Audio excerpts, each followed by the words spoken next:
আনোয়ার জীবনের গল্প, আত্মজীবনী, ভাঙা স্বপ্ন থেকে নতুন সূর্যোদয়। মোহাম্মদ আনোয়ার হোসেন চৌধুরী। আমার নাম মোহাম্মদ আনোয়ার হোসেন চৌধুরী। জন্ম ভোলা জেলায় এক সাধারণ পরিবারে। ছোটবেলা থেকে স্বপ্ন ছিল নিজেকে গড়ে তোলা, পরিবারের পাশে দাঁড়ানো, সমাজের জন্য কিছু করা। জীবনের পথে হাঁটতে হাঁটতে বহু বাধা এসেছে, কিন্তু আমি কখনো থেমে যাইনি। ইন্টারমিডিয়েট ফাইনাল পরীক্ষার মাত্র 2 মাস আগে আমার নিজের মামারাই আমার বিরুদ্ধে ষড়যন্ত্র করে মিথ্যা মামলায় ফাঁসিয়ে দেয়। ভয়াবহ অভিযোগে আমাকে জেলে যেতে হয়। এই অপবাদ, অপমান, সামাজিক অবহেলা সব মিলে 1 বছরের জন্য পড়াশোনায় পিছিয়ে পড়ি। তবে সেখানেই জীবন থামেনি। আমি ফিরে এসে চাকরি নেই।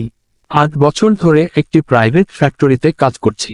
এই সময়ে আমি কখনো 3 বেলা খেতে পারিনি, শুধু বাড়ি গেলে বা বোনের বাসায় বেড়াতে গেলে সেই সুযোগ হতো। অথচ অভাবে ছিলাম না। আমি ইচ্ছা করে 1 বেলা না খেয়ে টাকাটা জমাতাম, নিজের পড়াশোনার খরচ চালাতাম, নিজের চলার খরচ চালাতাম, বাবা মায়ের হাতেও কিছু দিতাম। এই কঠিন সময়েও পরিবারকে বুঝতে দিইনি, কারণ তারা জানলে কষ্ট পেত। আমি একটা সুন্দর ডুপ্লেক্স বাড়ির কাজ শেষ করছিলাম, তখনই জীবনের সবচেয়ে বড় অন্ধকার নেমে আসে। মনের জ্বর হারিয়ে ফেলি, চোখের জল লুকাতে না পেরে কান্না করি, প্রথমবারের মতো। এই সময়ে আমার পাশে ছিল আমার 2 বোন আর আমার ছোট ভাই।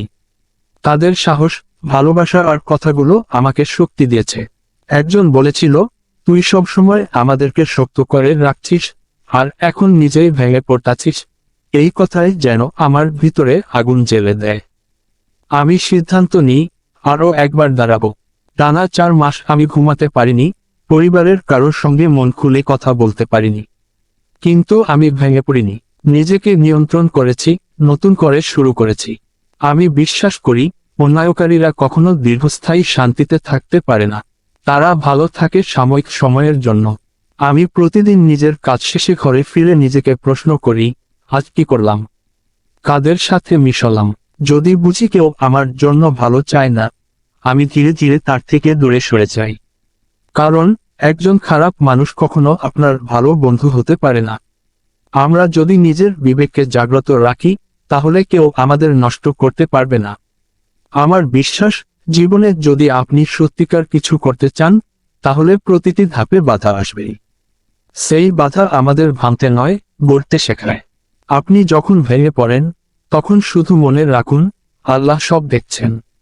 নামাজে বসুন, তার কাছে শেয়ার করুন, ইনশাআল্লাহ আপনি ঠিক পথ খুঁজে পাবেন।